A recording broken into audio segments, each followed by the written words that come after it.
Hey, gun people. Just to update on the fix. I wasn't going to make that public. I kind of made the video and I was going to upload it for my buddy, and then I made it public and everybody started commenting, so I figured I'd leave it up there for. So basically, this is the redo job of the other one. Pressure valve goes into that screw joint, or that's a glue joint. It's a threaded glue joint into the T. Used the gray heavy-duty pipe there. They only had short sections of heavy-duty, that's why I had to go. But I mean, the white PVC is like 300 pounds of pressure or something. So white is fine. Most of the pumps, talk to the people at the pump place. Most pumps in Texas, most pumps in probably the U.S. are done with PVC. It gives a little more flex and play. A lot of people do not recommend going galvanized because I guess there was a lot of reasons, but one is if it freezes or you need to fix it, PVC is a lot easier to work with and a lot quicker. So put in a ball valve down there instead of that screw in. So now it's just one handle on off. Got a T going into there. Got a quick release. I don't know what I'm gonna say, coupler, but that's not probably the right name.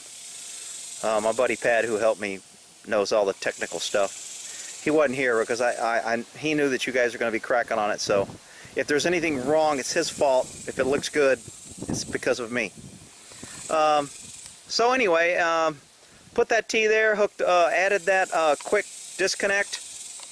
Put the a better valve, ball valve in instead of that twist crap, and hook that into the main part of the pump, and then hooked in the pressure switch right there.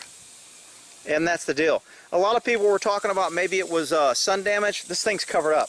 This thing has this shed over it all the time, so it's not exposed to sun. That original plumbing, I think, was done probably 20 years ago, and it held, and it was crappy.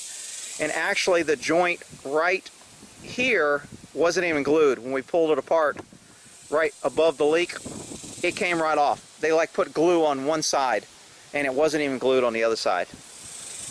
And since it was done 20 years ago, I think the reason nobody was seeing the primer is they didn't have the purple primer 20 years ago.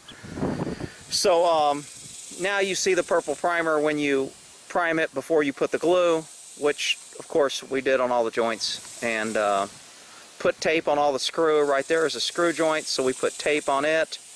That's glued. That's glued. The pressure switch itself is screwed in, so that has tape, and that's glued. We put some tape to the tank, and other than that, everything else is glued. Oh, you know what? That one down there I think is taped also. That's not glued into that. So anyway, once we got everything here and did it, it was probably 30 minutes. But figuring out how to twist, how to connect, what to connect first, you know, when you glue it, you kind of got to glue it in place. It's still going to be a pain to disconnect if we have to disconnect it, but I think we can probably get it disconnected if we had to without doing any cutting. In order to disconnect it, we would unscrew that, and then that would twist on that, and we would twist that off, which would, that's glued. If we disconnected there, then that would twist off there, and we could twist it off. So I think we can take it apart now without destroying any glue.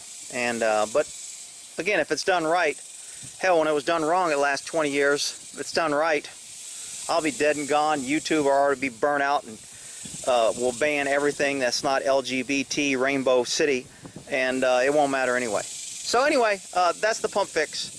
Thanks for all the advice and tips, and we'll end that there.